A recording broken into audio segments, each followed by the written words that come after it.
And City Clerk? Ready to go.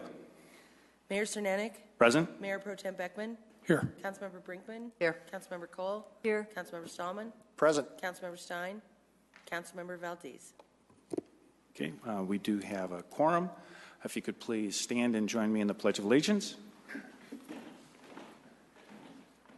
I pledge allegiance to the flag of the United States of America and to the republic for which it stands, one nation, under God, indivisible, with liberty and justice for all.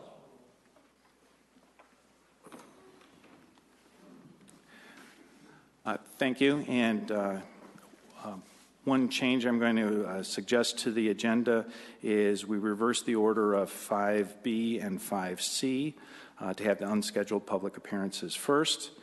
And with that, any other changes or considerations for the agenda?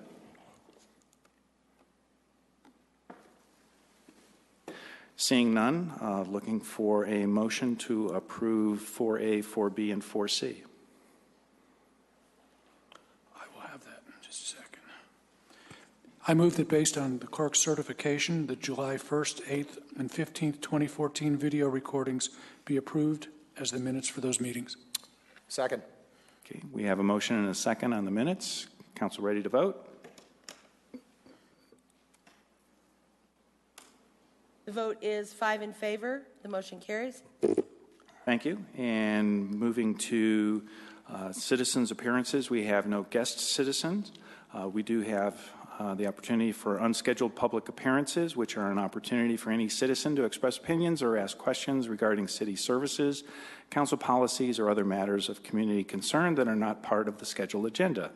Generally, an immediate response should not be expected. Typically, issues are referred to city staff for follow-up information or research and reported back to the council and the individual that initiated the comment or inquiry.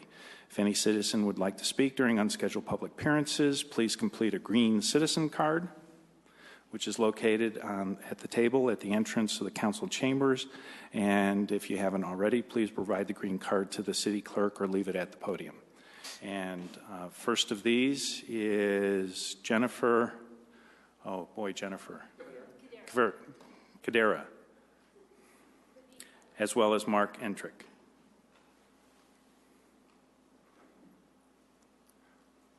Good evening, and thank you for allowing us to speak to you this evening.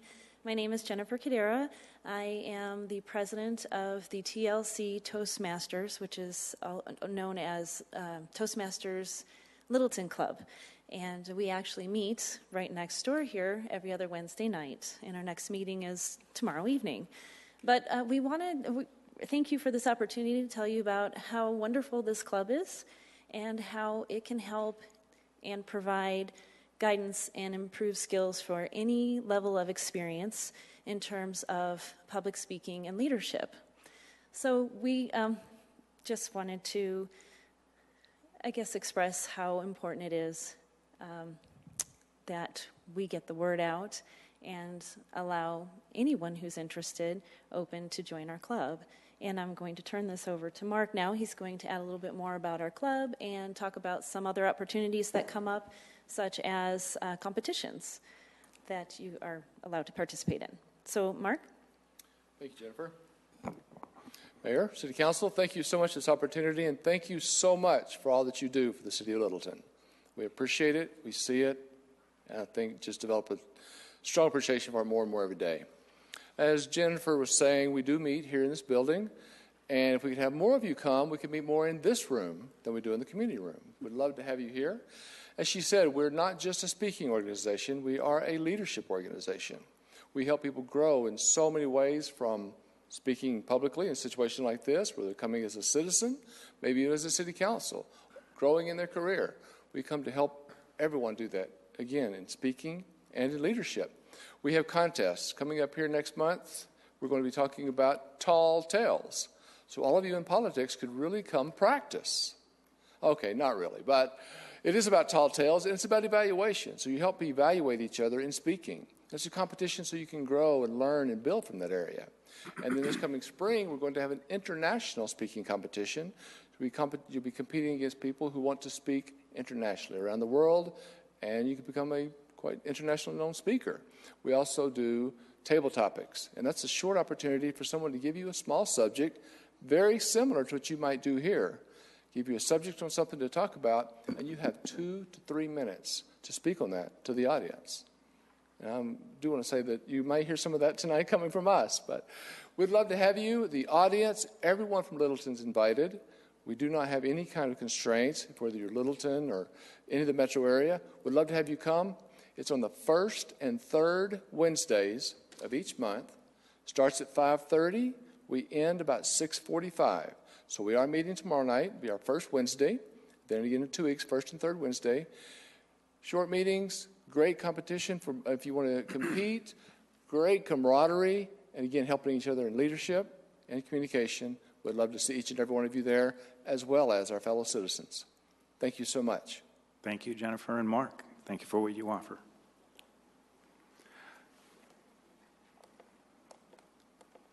Next is Susan Neese.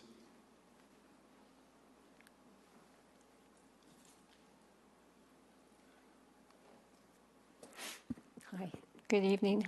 Susan Neese, a resident of Littleton. I'm here for 2 different issues. One is I have concerns regarding some of the recommendations the Charter Review Committee is making regarding revising the city charter. I have emailed to the city clerk a letter to the council stating these concerns and my reasons for which I believe you all, or my reasons for them, which I believe you have all received and hopefully have read or will read. I ask that you keep these concerns in mind when you go into your study sessions regarding the committee's recommendations. Briefly, the areas of concern I have are as follows: the removal of the prefatory synopsis from the charter, the striking of the language concerning years of legal experience for the city attorney, changing the language as to whom the city attorney will advise, the removal of the language that provides that attorneys who reside or maintain offices in Littleton shall be given first consideration for appointment to the city attorney position, and lastly, the changing of the language as to who will employ and determine the pay of special counsel from it being the city council to being the city attorney in consultation with the city manager and the mayor. I think these are very critical and there are very critical and significant ramifications with all these recommendations, and I caution you to truly look at the issues they raise. Another area that just came to my attention today, and I don't know when the Littleton report came out, but we just had this in our mailbox today, is about the article about urban renewal myths and facts. I believe it's misleading on the paper's part not to mention the other 2 requirements of the statute that must be met in order for an area to be determined blighted and included in an urban renewal area. The paper makes it sound like it's a factors alone test, when it is not. The 2 other requirements of the statute that must be found are: 1, the area, by reason of the presence of at least 4 of the factors, substantially impairs or arrests the sound growth of the municipality, retards the provision of housing accommodations, or constitutes an economic or social liability. And that's end quote. And 2, the area, quote, is a menace to the public health, safety, morals, or welfare, end quote. Over and over, I've highlighted this point to the LIFT board, which has stated in response that they would leave it to the council to make these findings rather than the board. And now I see urban renewal being explained by the city without including these critical requirements of the law. I will say it again, as I've said to the board, the urban renewal statute is not a factors alone test, and I'm tired and disgusted of it being promoted by the city and the LIFT board as such. It is a disservice to all. Thank you. Thank you, Susan. Next is Kent Bagley. Good evening, Kent. Thank you, Mayor and members of council. The purpose for me being here tonight is to speak about the Charter Review Commission, which Sally Parsons will be making a more further explanatory discussion. There were about 14 members of the public that were invited to participate. I want you to know that I was pleased to serve on the commission and help. I also think that it was really an excellent discussion and allowed varying opinions to be brought forward about the charter. And I think that it was a very worthwhile discussion. And furthermore, citizen participation was looked at favorably. And there are some comments that came out of the report that included issues that were brought up by citizens, which I think is really critical. And I think the other thing that I wanted to mention is that I know that this is a commission, but it's sort of an ad hoc special commission. I think this demonstrates a methodology in the future for the council to appoint citizen groups to come forward. You know, there were 2 people, I think, appointed by each member of council. So it's an example that can be used as a model in the future for things that you decide to do. So, again, thank you for Bruce for allowing me to serve as your person or one of the people that you submitted as a name. And I thought that it was very well done. Thank you. Thank you, Kent. And next, Jeannie Erickson.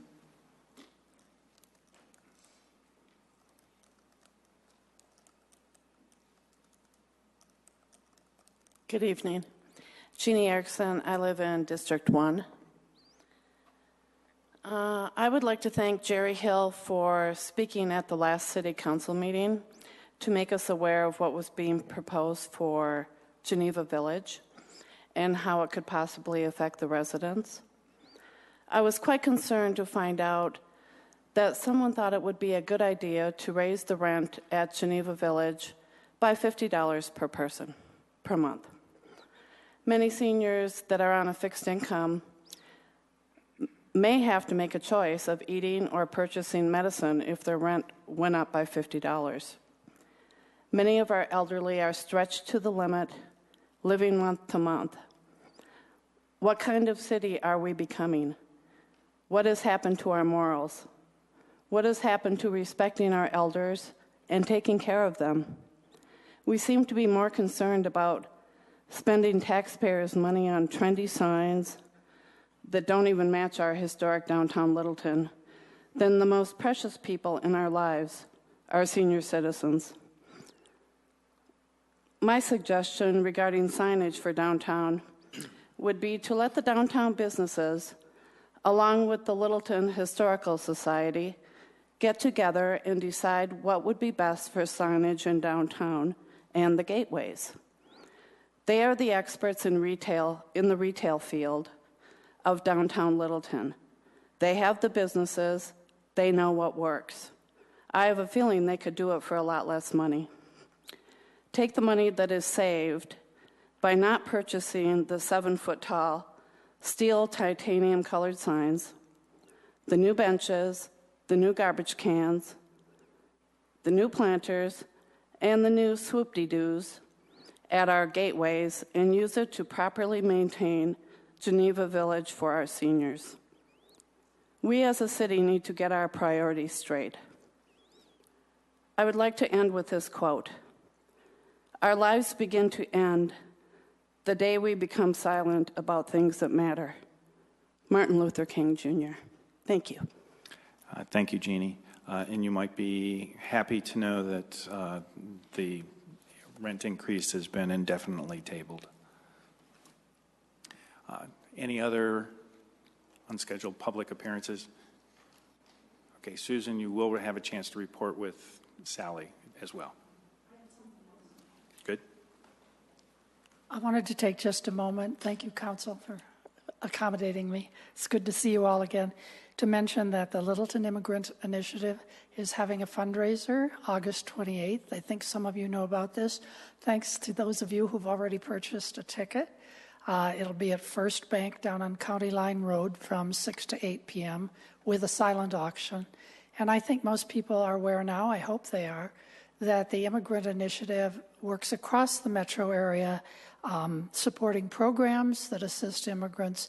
And we have a program we call One Immigrant at a Time, where we provide small amounts of support for such that help self-development things as learning English, becoming a citizen, getting a GED, getting tools for work, where people can kind of lift themselves as they go along and improve the lot of themselves and their family, and hopefully integrate them better into the community. So if anybody'd like to come, we'd love to have you. It's not just the council, but citizens.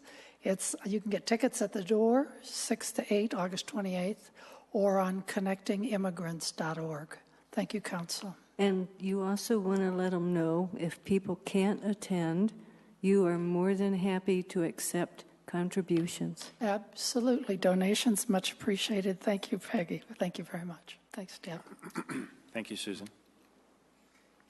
Any other unscheduled public comments? Seeing none, Sally, you have the opportunity to come up and provide us with a report from the Charter Review Committee. And a footnote to council is we will have the opportunity to have a discussion of this in a subsequent study session. I'm glad to hear that. Okay. Yes, I am Sally Parsons. I reside at 6777 Southridge Lane, Littleton.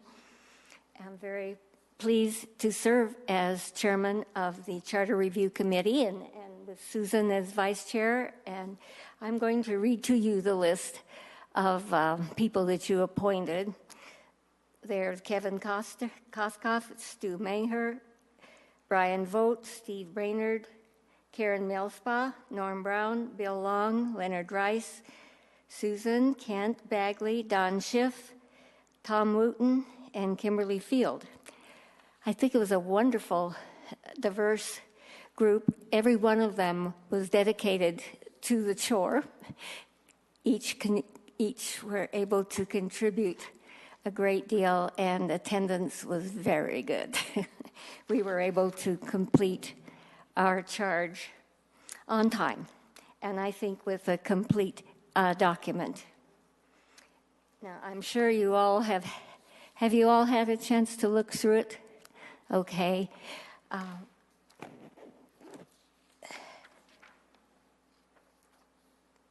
We had a wonderful source of information to rely on. Anytime a question came up, we could ask one of the staff and receive a nice memorandum on answering our questions. One of the larger ones was on the Tabor situation.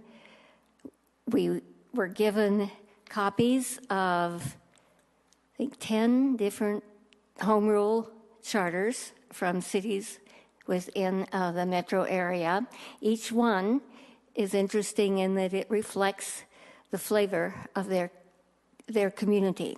And we could see why they were doing things in a way that may not have been the way we were or their neighbor on the other side of town was into. So the city charter is an important document for the citizens and for the staff and for, of course, council as guidelines.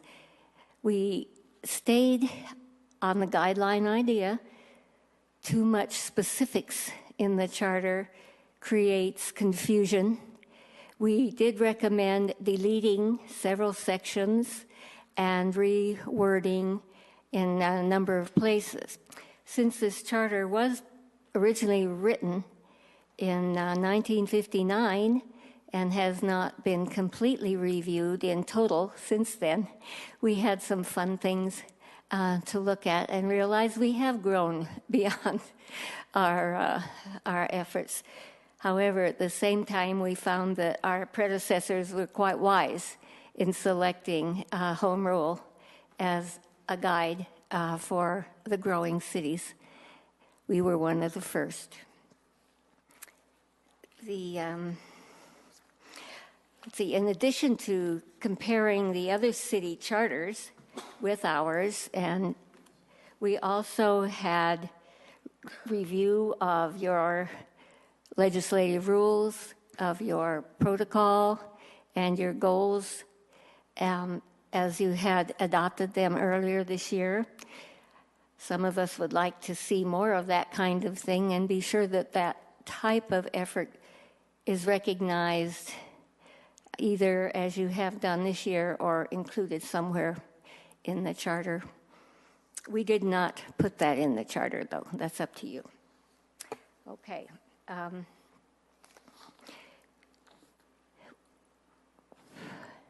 One thing that we were asked to do was to look at the procedures of our city departments. So we did that, and also the ethics that were being followed, the ethics that we reviewed related to the departments more than as a general one for the city council. The professional level that we have in our city, we're very proud of, and they do have lengthy ethics for these people who have been through their government training.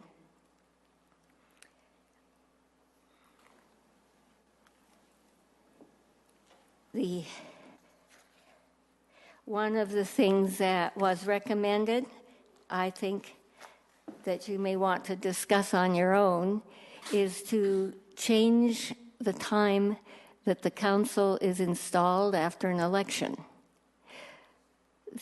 With quite a bit of discussion and input, we felt that it might be more timely to have the first meeting in January, which would give the incoming council members, new ones, I hope we always have new ones, a chance to observe and receive the information, become familiar with the routine with that interim between the election day and actually taking office. Of course, our document is simply a suggestion to the council. I hope you will look at it thoroughly. We're glad to have an opportunity to talk with you about it, and if there are any questions you have or wondering, oh, how did you come to that agreement, we'll be glad to help to resurrect some of that discussion. And I think the staff will remember, too, we're delighted to have all of the staff so ready to provide every little detail that we asked for. And we did ask for detail. The one thing that was mentioned was the prefatory statement to the charter. We did review that. Some charters have a prefatory statement, some do not. It was this committee's recommendation that we do not. It had been dropped from the charter by the codifiers back in the 70s as being, well, they just dropped it. And we decided that it was not something we had to have on the front. We wanted, again, to keep things to a minimum so that they could provide guidelines instead of specifics. We are sure in going through this that our process does fall under the state statutes, and the open meeting laws, of course, are state, and everyone follows those. Those were thoroughly reviewed. In your resolution to appoint us, you had 4 topics, and we did not cover the one concerning the 2 amendments that were on the ballot at the same time. We were appointed just prior to the ballot election, and since the citizens' ballot issues passed, the state statutes say they cannot be reviewed or changed for 2 years. We did not then spend our time rehashing that material. Okay.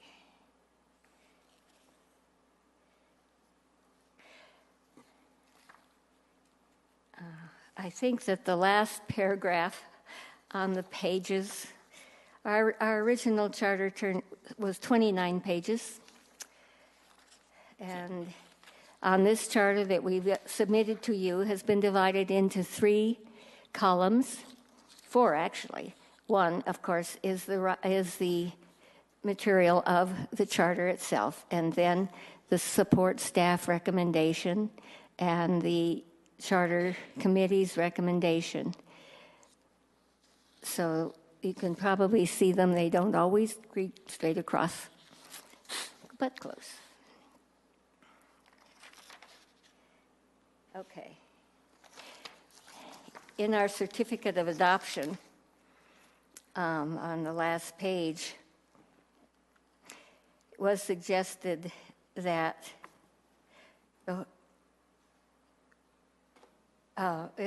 that we have a charter review, that council appoint a committee, much like our 14, for reviewing the charter upon a regular basis. We did not say exactly how many years between meetings, but certainly much closer than 50 would be helpful. We did put in new proposed language in a few places, and I think you can see those changes are in red. Now, I don't wonder if any of you have questions you'd like to ask or points I left out. Council at this point in time? I got one. Well, sure. I want to ask the city manager, I mean, the expectation, is the plan to have the Charter Review Commission attend the study session with us to respond to questions from a underlying thought process? We'll have to discuss that. I'll discuss it with the mayor when we get closer to scheduling that. I don't know if you would do that on the first one. Clerk and I were just discussing the final documents that we'd be giving to you, but certainly that's an option. It's not on the tentative calendar right now. Okay. Because we're really talking about 2015, November of 2015, so there's ample time to have this discussion. Okay. So all right. We'll figure out the details, and I'll work with Mayor Cernanek. Thanks. The committee did agree that we would like you to put it up for an election of the citizens, but after you have reviewed it, and there may be, of course, more places that you have input that it might fit better. Susan, do you have some more material, more to offer? And while Susan's walking up, if any council has their preferences after reviewing it, whether they would want to have the CRC present for that study session or not, you let me know. Sure. So, okay. Council, here I am again. Thank you. It was really a privilege to serve on this commission. I had been afraid it would be very dry looking at the old charter, but it was fascinating. It really was. I want to thank Sally Parsons for her leadership. She did a wonderful job. You selected an amazing group of people, many of whom I had never met, to be involved with this effort. And they were thoughtful. They worked hard, as Sally said, and they thought very hard about how to position the city for the long term, for the future, to make this a more living document that would survive well over the years. The discussions were sometimes intense, but always very civil, which one would hope they would be in Littleton anyway, but they were, and we had, as Sally mentioned, really excellent staff work. I know people worked very, very hard on this on the staff side, and we want to thank them. I wanted to mention also that a number of citizens were involved that were not appointed, but that came to our meetings and testified and provided ideas and input and provided even more diverse points of view than the people who were officially on the commission. And so that was a value in this process. And I thank you for the opportunity to serve. There are a few people here from the commission. Would you mind standing, those of you who were involved? Kent, you have to stand up too. Yeah, I think they deserve your thanks. Kent and Sally, yes.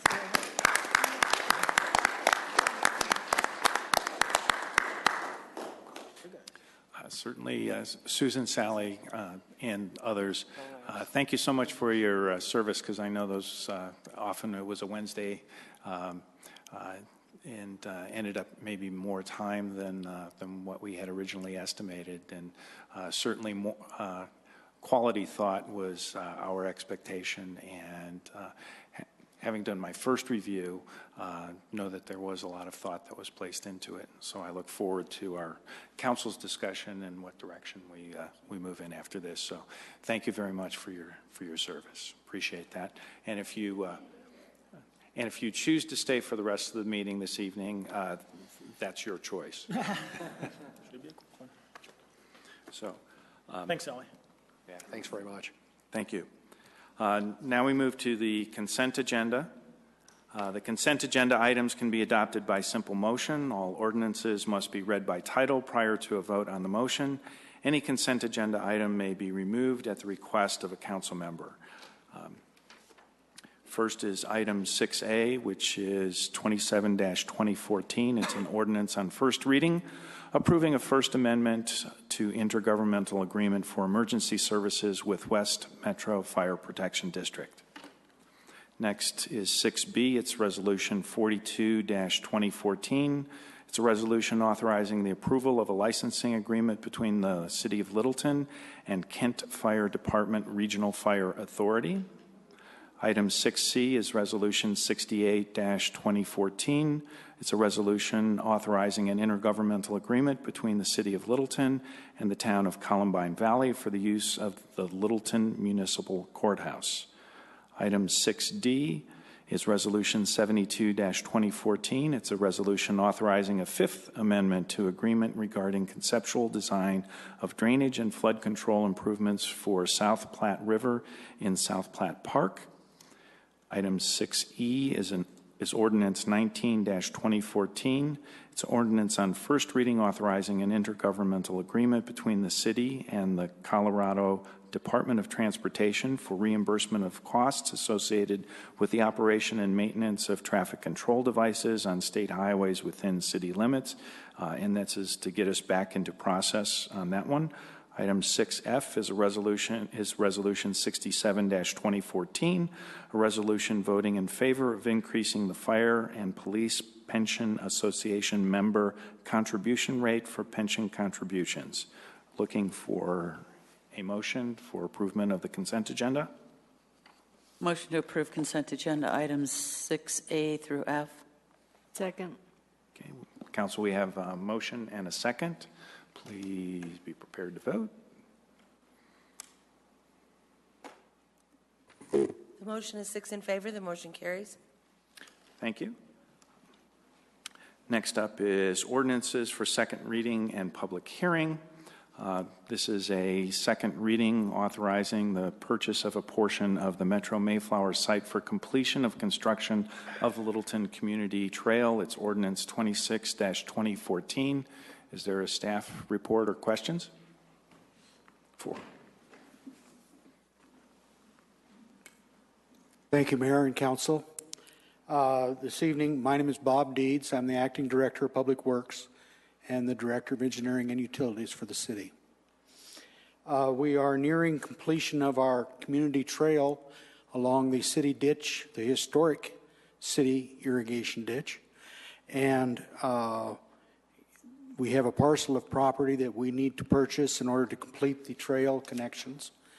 If you have been out and around, sections of the trail have been completed. If you walk down them now, you come to a dead end. You can turn around and walk back, but we are wanting to complete the connections. And one of those connections will be just north of the Mayflower property there at 6033 South Prince Street. We are going to come across to the west side of Prince Street and make a connection to the trail extending on down to Ridge Road following the railroad depression. We're asking of council support to purchase the square footage that we need for that trail connection across the Mayflower property. If you have any questions, I'm here to answer them. Okay, thank you, Bob. Questions from council? Seeing no questions at this point in time, I will open the public hearing. There is no one signed up on the roster. Seeing no one approaching, I will close the public hearing and look for a motion from council. I move to approve ordinance number 26-2014, authorizing acquisition of a portion of the Metro Mayflower site for construction of the Littleton Community Trail on second reading. Second. Okay, we have a motion and a second. Further discussion from council? Seeing none, council prepared to vote? The vote is 6 in favor. The motion carries. Thank you, council. And we have no general business items. Anyone have a... You have two. What's that? Aren't there two? We're going to put that with reports. Okay. Yep. Okay.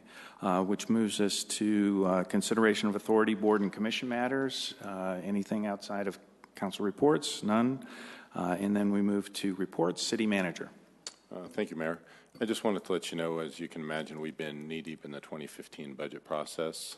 Councilman Stallman was invited and then uninvited, so I apologize for that, to attend a meeting. So, I understand that. These things happen. A little disconnect in the staff communication, so I apologize for that. But we did have a very good meeting with the fire partners. It was actually a very quiet meeting. They were very much in support of what Chief Armstrong has put forward, and we are finalizing the staff recommendations and the policy questions. I met today or yesterday, I guess it was, with Councilman Brinkman on 2 of the policy questions related to the South Platte Park. So it's coming together, and I believe we're going to have a study session with you on September 8th and 9th. Is it 8th and 9th? Oh, sorry, yes. September 8th and 9th. So that is all I have for you. That's been our last several months of work, or at least month. Thank you. Okay. Moving to council reports. Councilmember Brinkman. No report. Councilmember Valdez. Just a couple things. One, like many of you, I was able to attend some of the National Night Out meetings. It was great to see some of the former council members at a couple of the events I went to. It was also really encouraging to see many of the young families attending these things and all the little kids running around, as well as some of our older families there. Also, Kittering Lake, South Suburban, I want to give kudos to South Suburban. There was a fish kill-off over there due to some algae, kind of doing this flip-flop thing. But South Suburban, not only were they out there last week, during the week, but they're also out there this weekend in the morning to remove dead fish so that the aroma did not take over. So thank you, South Suburban. Also, and last, at the museum, we have the World War II exhibit, and I do encourage you all to go see it. The one portion of it, the Associated Press photos that they have there, will be moving on. I think it's the 18th, or somewhere around 16th or 18th is the last day. So get over there and see that part. The exhibit, however, will continue. And one of the challenges for some of the volunteers over there concerning World War II is that, as you know, it's a 1890s type farm. So the volunteers out there, they dress in appropriate clothing for 1890s. Currently, they're dressing in World War II type dress, and it's taking them longer to get dressed now, especially for the women, because World War II versus the pre-turn of the century stuff, by World War II, women had to wear makeup and some other things that they didn't used to have to wear. So it's taken the volunteers longer now to get dressed. So that was just a minor complaint on their part. But the exhibit is cool. Go see it before it's gone. So thank you. That's it. Thank you. Councilmember Stallman. Thank you. A couple items. Interesting comment from one of the firefighters tonight, but it appears that we've been talking about the TRV, which is essentially the Explorer that's running around with EMT, and the chief's not here. But long story short, I know that's been in process. I had one of the firefighters tell me tonight that they are actually on the street. So we'll find out more. I'm not saying a word. Okay, that's totally fair. And there's something between you two we need to know about? No, not at all. I want to celebrate the successes kind of thing is all it was. So I was fired up to hear that they'd actually gotten out there, and I'm very excited to get more information from the chief at the appropriate time. I did attend the LIFT meeting on the 21st of July. I'm going to, if you'll indulge me just a bit here, I'll do my best to not make this a long-winded recitation of a bunch of information that's not particularly exciting. But to synopsize, the committee, the board, in conjunction with Jim Rees and the attorney, Corey, who actually his associate was there, and Ann Ricker, went through essentially 3 substantive pieces of work. They did go through and talk about boundary criteria refinement in terms of what would be included and excluded in some of the parcels. They did move to adopt the Columbine Square map as adjusted, which removed the Home Depot subject to criteria found. And all of this at the appropriate time will ultimately have to come to us. But this is just sort of to give you guys a sense of what they're working on and ultimately what's out there and what's going to be coming to us.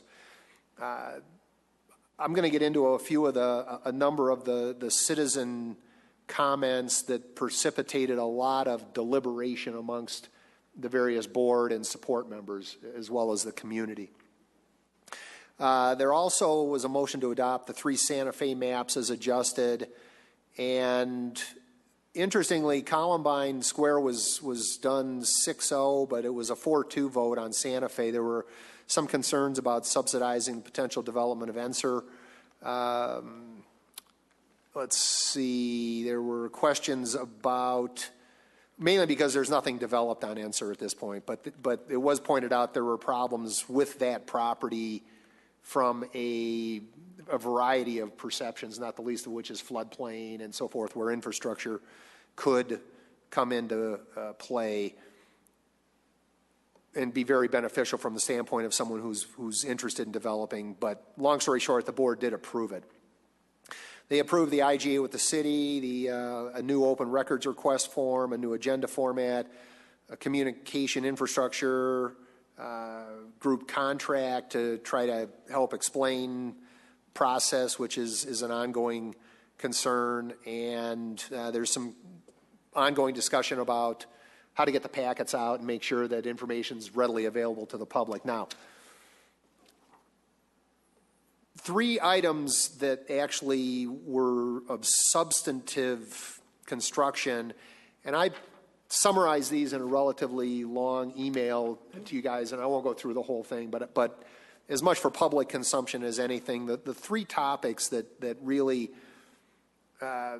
the board and the citizens spent a lot of time communicating on had to do with condemnation, land use, and opt-out requests. And I think these, ultimately, I think I had suggested to the city manager, and I think the city manager in subsequent e-strings had sort of indicated there'd be an opportunity or an indication of an opportunity to get more information in a joint study session with LIFT would be beneficial, because part of the problem that's has to do with responsibility level, who's responsible for what. So there were a variety of interpretations of who's able to do condemnation and what condemnation looks like.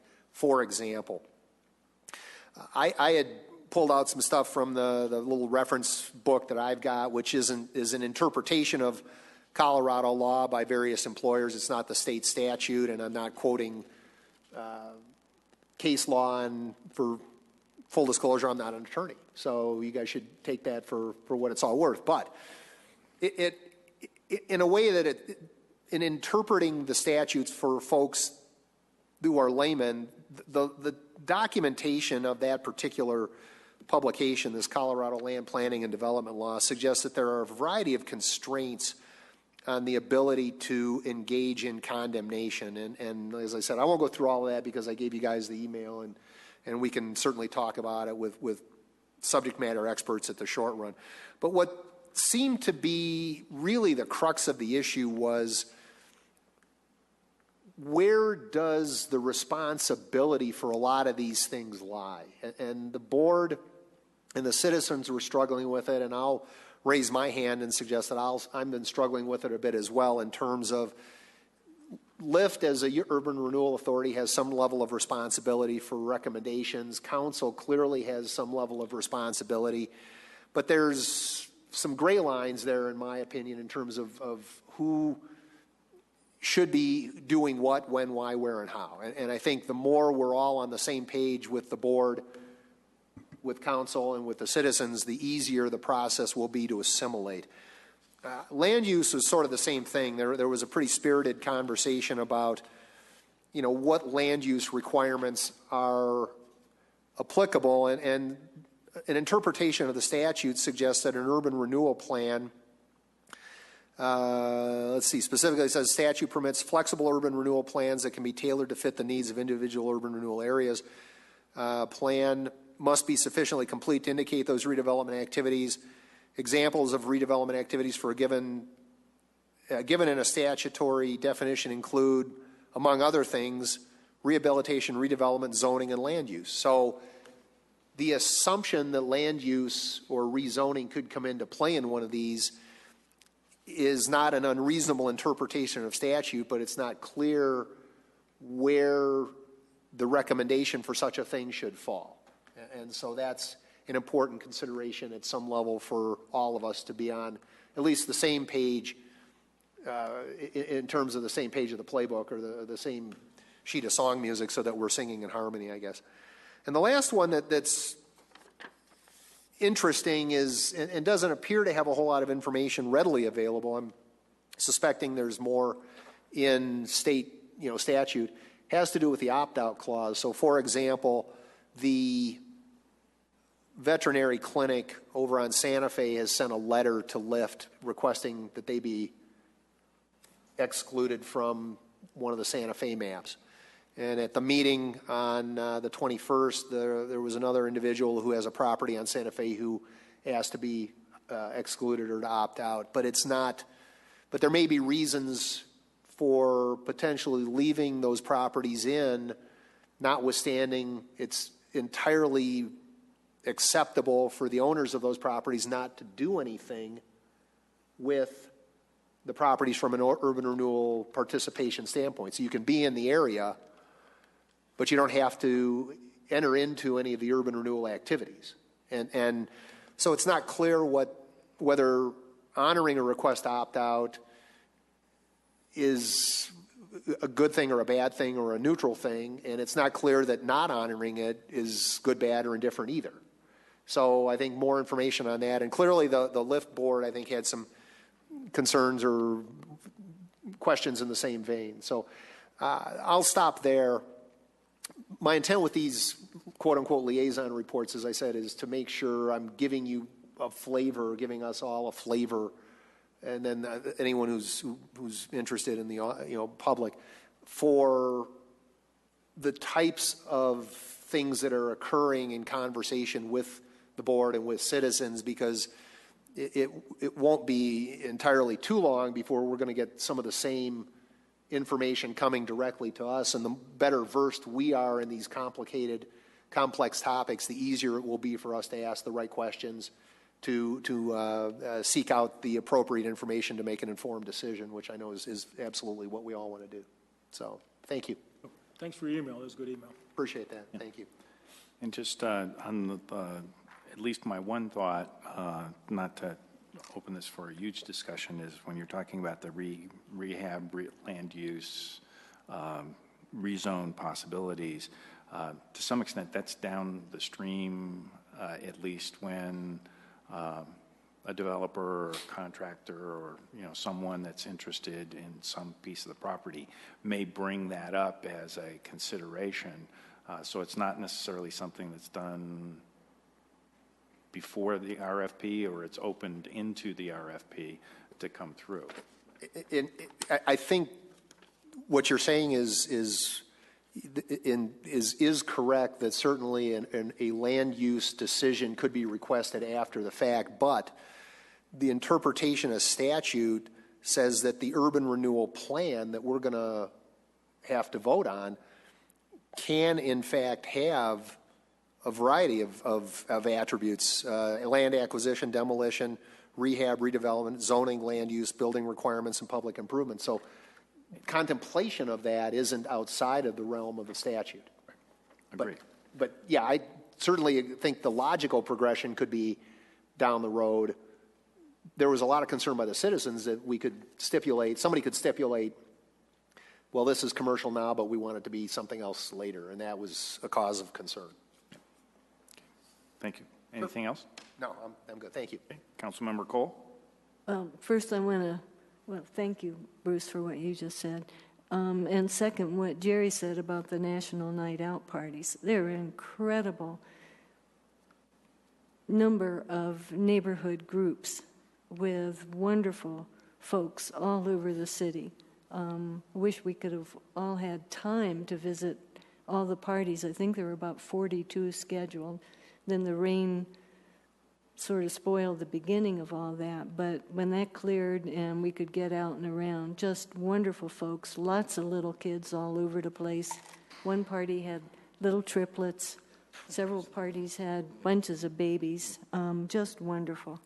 And in case you're wondering why I'm wearing what I'm wearing, I was promoting the citizens, the Police Citizens Alumni Academy that's coming up in September, and encouraging folks to apply to be part of that that next academy, which starts September 4. So if anybody happens to be listening, I hope you'll consider taking the academy and then being involved in the alumni group.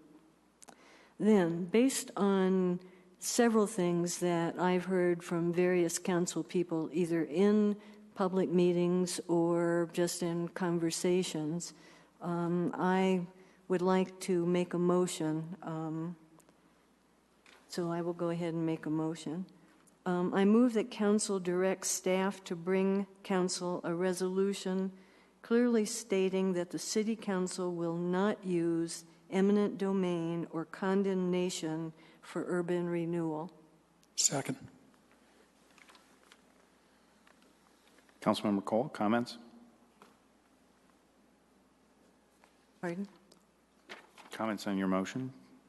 Well, as I was saying, I've heard us, several of us, in the past probably 2 years, publicly or otherwise, say that we really do not support eminent domain and condemnation.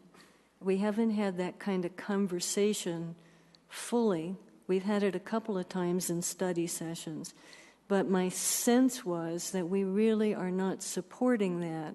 And since I think we have other avenues that other tools that we can use to accomplish some of what we want to accomplish, and those two issues seem to be part of what is making citizens so anxious. I would just like to take it off the table myself. But that's not the time for the conversation now. So I was asking to have a motion brought to us so that we can have a full public discussion of whether or not we want to do that. Okay. Other discussion? I understand the impetus. I guess I'll ask a couple of things. And there are certain instances, and again, this is per state statute, there's an awful lot of constraints on the utilization of eminent domain where there's any reason other than specifically and as per the statute, eradication of blight. So I guess a couple of questions would be, would we be in the position of wanting, what if the owner of a property consents to it because it's advantageous to do so for tax reasons? Would we not be willing to do that, hypothetically? Well, I think that's the kind of conversation we might want to have if we bring this, and then maybe we'd say, well, maybe we want to make exceptions or whatever. But okay. I think our general sense has been we didn't want to do that. So I think people, as you're saying, they don't mind being condemned, and it would be to their advantage otherwise. So it's the kind of conversation I'd like to see if we get a resolution brought.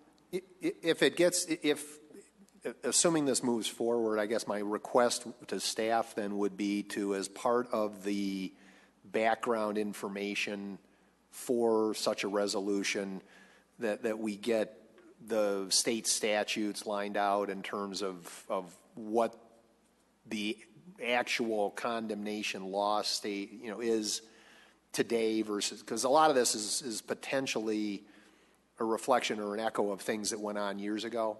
And the law is demonstrably different today than it was back when, for example, Riverfront Authority was done. But if we can have some of the current statute and interpretation of it so that there's a very clear understanding and delineation of what the law says, then I'm in support of this. Other discussion? So, Council, the motion before us is direction to staff to bring forward a resolution regarding not utilizing condemnation or eminent domain. For urban renewal. Or urban renewal. Okay.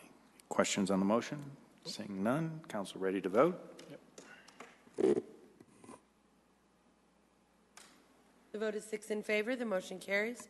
Okay. Thank you, Council. Other parts of the report? Councilmember Cole? Well, there's probably 42 other things, but, remind everybody of race day all day on Saturday. Come out and watch the racers and have fun and spend some money. That would be good too, but just have a wonderful time. That's about, 11 hours of racing and other fun. Wear sunscreen. Pardon? And dancing in the streets. Right, wear sunscreen, unless you're going to be under the tent selling tickets or something. And then, of course, Western Welcome Week, additional activities coming up. So that was another opportunity tonight because a lot of the new folks in the city don't know about all that. And so they most of them had heard the news about the race, a lot of them had, but they didn't know all the kinds of things that we do during Western Welcome Week that makes our city so special. Thank you. Thank you. Mayor Pro Tem Beckman? Yeah, if I could just take a moment and talk about a comment you made that I want to make sure nobody misses, and that was the discussion about raising the rent in Geneva Village and where the status of that is. And the comment was made about earlier by one of the citizens about taking appropriate care for the aging people in our community as a council initiative.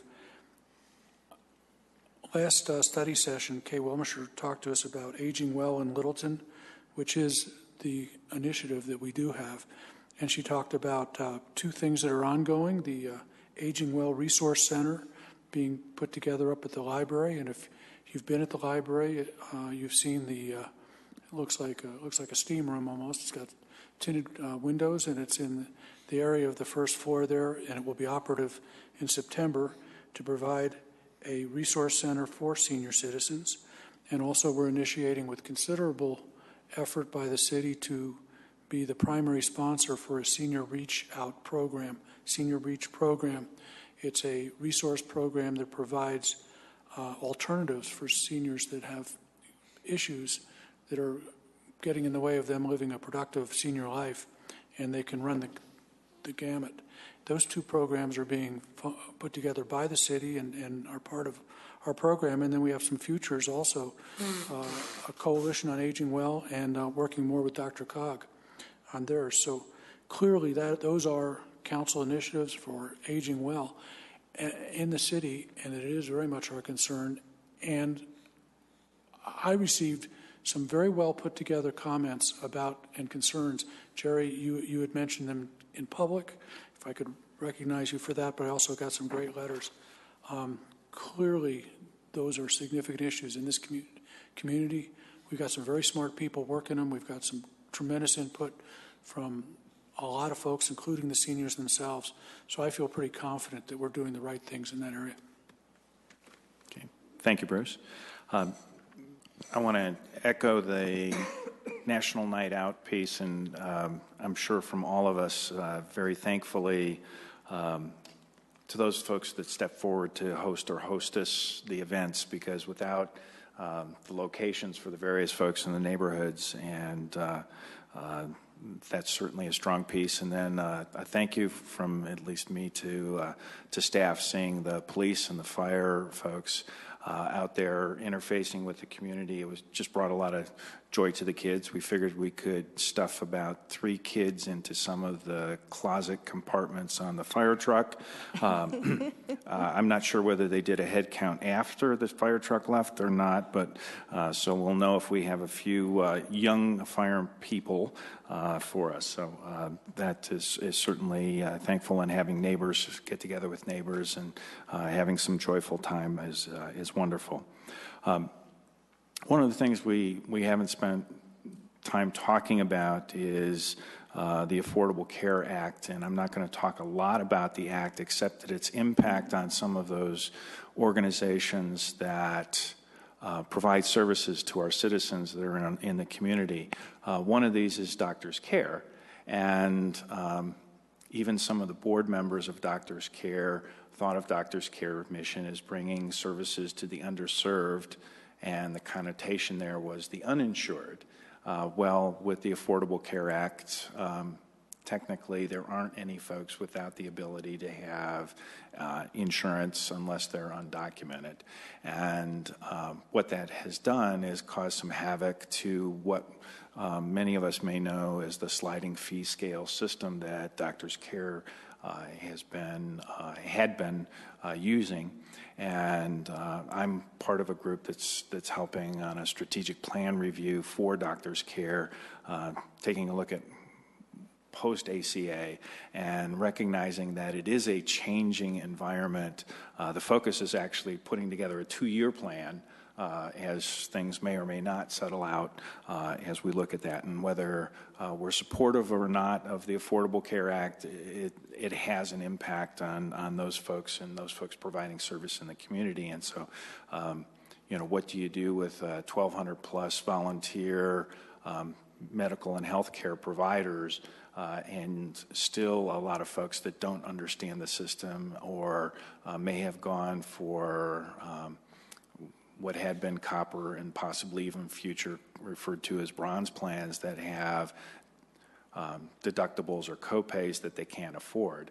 And so trying to take a look at that and look at that future. In conjunction with that, and support of what Mayor Pro Tem Beckman referred to, is the impact as well on the Area Agency on Aging in dealing with seniors, along with the Affordable Care Act and the continuing impact of sequestration on their funding ability, their ability to meet grant needs for those folks providing services to help seniors stay in their home and stay in the community, which is a lower cost option.